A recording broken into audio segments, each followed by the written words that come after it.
شاہد خاقان عباسی صاحب سابق وزیر اعظم پاکستان کے ہمیں جوائن کر چکے ہیں. بھائی صاحب thank you very much for your time.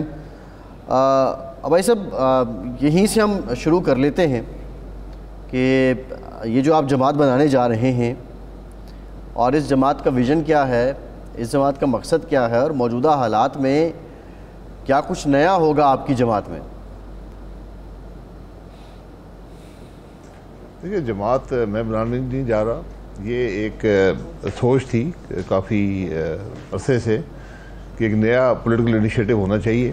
اس پہ ہم سب کام کر رہے ہیں اور امید ہے کہ اگلے 1-1.5 ماہ میں ایک نئی جماعت وجود میں آئے گی. اور اس کا مقصد ہے ملک کے مسائل کو حل کرنا, ملک کے مسائل کی بات کرنا, ان کے حل کی بات کرنا, ملک کے اندر جو آج تفریق ہے اس کو ختم کرنے کی کوشش کرنا اور ایک نئی سوچ دینا, ایک نئی فکر دینا. کیونکہ آج جو تینوں بڑی جماعتیں ہیں ان سے کم از کم وہ سوچ, وہ فکر نظر نہیں آتی, یا وہ صلاحیت بھی نظر نہیں آتی جو ملک کے مسائل کو حل کر سکے. تو یہ سارا مقصد ہے. یہ صرف حصول اقتدار کی کوشش نہیں ہے, یہ کرسیوں کی بندر بانٹ نہیں ہے, یہ ملک کے مسائل اور عوام کی فلاح کی بات ہے. اچھا عباس صاحب, ایک سوچ یہاں پروان چڑھتی رہی پچھلے 3-4 سال کے عرصے میں کہ جی ساری جماعتوں میں, تمام سیاسی جماعتوں میں اچھے لوگ موجود ہیں لیکن ان کی آواز نہیں ہے اور ان کی جو قیادت ہے وہ اپنی مرضی کرتی ہے. تو اب آپ کا تمام سیاسی جماعتوں سے انہی اچھے لوگوں کو اکٹھا کر کے نئی جماعت بنانے کا ارادہ ہے, یا ان جماعتوں سے جو ناکام ہو گئی آپ کے خیال میں ان میں سے کوئی بندہ بھی نہیں لیا جائے گا اور ہی لوگ ہوں گے جو نئی سوچ کے ساتھ سامنے آئیں گے؟ نہیں, دیکھیں, جو بھی اس سوچ سے متفق ہوگا کہ ہم نے ملک کے لیے کام کرنا ہے, ہم نے کرسیوں کے حصول کی کوشش میں صرف ہم نہیں ہیں, اس میں ایسے لوگ بھی ہیں جو سیاست میں آج نہیں ہیں, جو یہ ملک کا دکھ اور درد رکھتے ہیں. کچھ لوگ ایسے ہیں جو دوسری جماعتوں میں ہیں, وہ بھی شامل ہوں گے. لیکن ہماری یہ کوشش ہے کہ جو باصلاحیت لوگ اور انٹیگریٹی والے لوگ جنہوں نے ایک ان میں ایک صلاحیت ہو, ایک کوشش کر سکیں, ایک سوچ و فکر سے اتفاق کر سکیں, تو وہی ہماری کوشش ہے. یہ صرف لوگوں کا اکٹھا کرنے کی بات نہیں ہے, کہ نمبرز والی گیم نہیں ہے کہ ہم ہمارے 50 لوگ آ گئے ہیں جو دوسری جماعتوں سے آ گئے ہیں. لوگ انشاءاللہ بہت سے لوگ ہیں جو رابطہ کر رہے ہیں, لیکن ہماری یہ کوشش ہے کہ باصلاحیت اور باکردار لوگ جماعت کے اندر ہوں. عباس صاحب, ہوتا یوں ہے کہ ہر نئی جماعت یہی نعرہ لگاتی ہے کہ ہم تبدیلی لے کر آئیں گے, لیکن جب آتے ہیں تو وہ انہی جماعتوں کے رنگ میں رنگی جاتی ہے جو پہلے سے موجود ہوتی ہیں. وہی لوگ اکٹھے ہو جاتے ہیں اور پھر بسا اوقات تو جو لیڈر ہوتا ہے وہ کہتا ہے جی میں کیا کروں, اس ملک میں تو پھر یہی لوگ موجود ہیں. تو اب آپ اس بات کو یقینی بنائیں گے کہ ایسے لوگ جو دوسری جماعتوں میں ہیں اور جن پر داغ دھبے ہیں یا جو ناکامی کا سبب ہے, ان کو آپ جماعت میں شامل نہیں کریں گے؟ جی, یہی کوشش ہوگی کہ بہتر لوگ, اچھے لوگ, باصلاحیت لوگ آئیں. دیکھیں, ماضی میں جماعتیں بنی ہیں, سب آپ کے سامنے ہیں. میں پچھلے 20-25 سال کو اگر آپ دیکھ لیں, جو جماعت بنی وہ مخصوص مقصد کے لیے بنائی گئی. وہ کسی کی کوشش نہیں تھی, کوئی اس کے پیچھے سوچ فکر نہیں تھی, وہ ایک اس وقت کی ضرورت تھی اور وہ جماعت بنی. وہ جماعتیں بنی, بہت سی بنی ہیں, آپ ان کے نام گننا شروع کریں نام بھی ختم ہو جاتے ہیں. تو ہمارا ایسی جماعت بنانے کا مقصد نہیں ہے. ہماری ایک سوچ اور فکر کی بات ہے کہ آج جو ملک کے حالات ہیں ان کو یہ تینوں بڑی جماعتیں ان کا مقابلہ کرنے کی صلاحیت نہیں رکھتی, اور وقت نے ثابت کیا ہے کہ وہ پاکستان کو آگے لے جانے کے قابل نہیں ہے.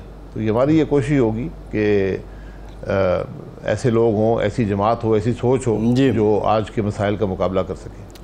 آپ ہم سے بہتر سمجھتے ہیں کہ جب آپ پی ٹی آئی سے بات کریں یا مسلم لیگ نون سے بات کریں, پیپلز پارٹی سے بات کریں, وہ کہتے ہیں جی ہمارا منشور بھی پرفیکٹ تھا, ہماری سوچ بھی بہتر تھی, لیکن ہمیں آگے چلنے نہیں دیا جاتا, ہمارے راستے میں رکاوٹیں کھڑی کر دی جاتی ہیں. اور سول بالادستی کا ایشو یہاں سب سے مقبول ایشو بھی ہے, لیکن ابھی تک طے نہیں ہوا. تو آپ اس ایشو کو بھی ایڈریس کر رہے ہیں؟ دیکھیں, اگر نہیں چلنے دیا جاتا تو استعفیٰ دے دیا کریں. میری یہ گزارش ہے. یہ بعد میں رونے دھونے سے فائدہ نہیں ہے. جب آپ اقتدار میں ہیں اور آپ کو چلنے نہیں دیا جاتا, منشور پہ عمل نہیں کرنے دیا جاتا, پھر استعفیٰ دے دیں. یہ ہی راستہ ہے ملک کے مفاد کا. تو بعد میں یہ چیزیں ہمیں بعد میں یاد آتی ہیں تو ہماری یہی کوشش ہے کہ جو آئین ہے اس کے مطابق ہی ملک چلے. جو اداروں کے اندر یہ آپس میں اختلاف ہے، یہ معاملات کنفرنٹیشن سے حل نہیں ہوتے، یہ آئین کو بالادست کرنے میں اور اپنی صلاحیت کو استعمال کر کے مسائل کو حل کرنے میں استعمال کریں گے آپ، تو پھر یہ مسائل حل ہوتے ہیں. بھائی صاحب جماعت کا نام یہ جو پاور سٹرگل ہے یہ ہمیشہ رہے گی. جی جماعت کا نام کیا ہوگا، ویژن کیا ہے، مشن کیا ہے؟ اپلائی کریں گے تو آپ کے سامنے آ جائے گا. اچھا مشن آپ کے سامنے ہے کہ ملک کے مسائل، آج بے پناہ مسائل ہیں ملک کے اندر اور کسی کی صلاحیت نظر نہیں آتی کہ ان کو حل کر سکے. ہماری یہ کوشش ہے کہ ایسے باصلاحیت لوگوں اور ہمارے ایک ریفارم پلان بھی انشاءاللہ دیں گے. جی عباس صاحب، اب یہ تو آپ لوگ مشورہ کر کے طے کر چکے ہوں گے نا کہ سب سے بڑا مسئلہ اس ملک کا کیا ہے جس کو سب سے پہلے ایڈریس کرنے کی ضرورت ہے، اور جو آپ کا ایک بنیادی نقطہ جماعت کی تشکیل کا ہونا چاہیے. آپ کے خیال میں کیا ہے جس کی وجہ سے جماعتیں بھی بنتی ہیں، حکومتیں بھی تبدیل ہوتے ہیں، الیکشن بھی ہوتے ہیں؟ آپ تو الیکشن سے پہلے کہہ رہے تھے کہ اس الیکشن سے مسائل حل نہیں ہوں گے، مسائل بڑھ جائیں گے، اور وہ نظر آ رہا ہے. تو آپ اس نتیجے پر تو لازماً پہنچ چکے ہوں گے کہ بنیادی خرابی کہاں ہے؟ دیکھیں، بنیادی خرابی اگر آپ ڈھونڈنی شروع کریں تو ایک چیز نہیں، یہ سب چیزیں آپس میں جڑی ہوتی ہیں. ہمیں معاشی استحکام چاہیے، تو معاشی استحکام سیاسی استحکام کے بغیر ممکن نہیں ہے. سیاسی استحکام اس وقت تک نہیں آئے گا جب تک تفریق ختم نہیں ہوگی. تفریق کیسے ختم ہوگی؟ جب سب کو کرسیوں کا لالچ ہو. تو اس لیے ایک نئی سوچ آپ کو چاہیے. آج آپ کو وہ سوچ چاہیے جو آئین کی بات کر سکے، ملک کے مسائل کی بات کر سکے، ان مسائل کے حل کی بات کر سکے، ملک کو ترقی دینے کی بات کر سکے. آج آپ دیکھ لیں سیاست کیا ہے، ایک دوسرے پر الزامات، ایک دوسرے کو گالی گلوچ اور کرسیوں کی بندر بانٹ، یہ ہماری سیاست رہ گئی ہے. آج تینوں جماعتیں جو ہیں پچھلے آپ لمبا عرصہ نہ دیکھیں، 3 سال کا عرصہ دیکھ لیں، سب اقتدار میں رہ چکی ہیں. کیا مسائل کو حل کر سکی ہیں؟ تو وہ صلاحیت ہی نہیں ہے. تو آج بعد میں رونے دھونے سے بات حل نہیں ہوتی. آج آپ کو ڈیلیور کرنا پڑے گا. اس کے لیے آپ کو مکمل طور پہ ملک کو ایک ریفارم کرنا پڑے گا. اچھا بھائی صاحب یہ بتائیے، ریفارم پلان دیں گے بھائی صاحب آخری انٹرویو تک جو مسائل کی حل کی بات کرے. آپ میاں صاحب کو اپنا لیڈر مانتے تھے، کیا اب بھی ان سے رابطہ ہے؟ اور یہ جو جماعت آ رہی ہے، کیا ان کے آشرواد سے آ رہی ہے؟ ان کو آپ کے اس فیصلے کا علم ہے یا میڈیا سے ہی ان کو بھی پتہ چل رہا ہے؟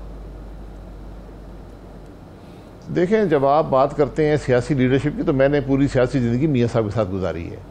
اب جو کچھ انہوں نے کیا یا نہیں کیا اس میں ہم شامل تھے، لیکن جب انہوں نے اپنی سیاست کا رخ تبدیل کیا تو مجھے اس بات سے اتفاق نہیں تھا. تو میں نے ان کو اس وقت بتا دیا کہ میں الیکشن نہیں لڑوں گا. وہ بات ختم ہو گئی. اب میں یہ کہوں جی کہ میاں صاحب نے یہ کام غلط کیا تھا اور میں نے یہ کہا تھا اور انہوں نے یہ کہا تھا، تو یہ بات درست نہیں ہے. جو کچھ انہوں نے صحیح کیا، غلط کیا، اس میں ہم سب شامل تھے. اچھائی میں بھی، برے میں بھی، مشکل وقت میں بھی ان کے ساتھ رہے، اچھے اقتدار میں بھی رہے، اختلاف میں بھی، اپوزیشن میں بھی رہے. لیکن اب میں یہ سمجھتا ہوں کہ مسلم لیگ کے اندر وہ صلاحیت نہیں ہے، وہ سوچ نہیں ہے جو ملک کے مسائل حل کر سکے.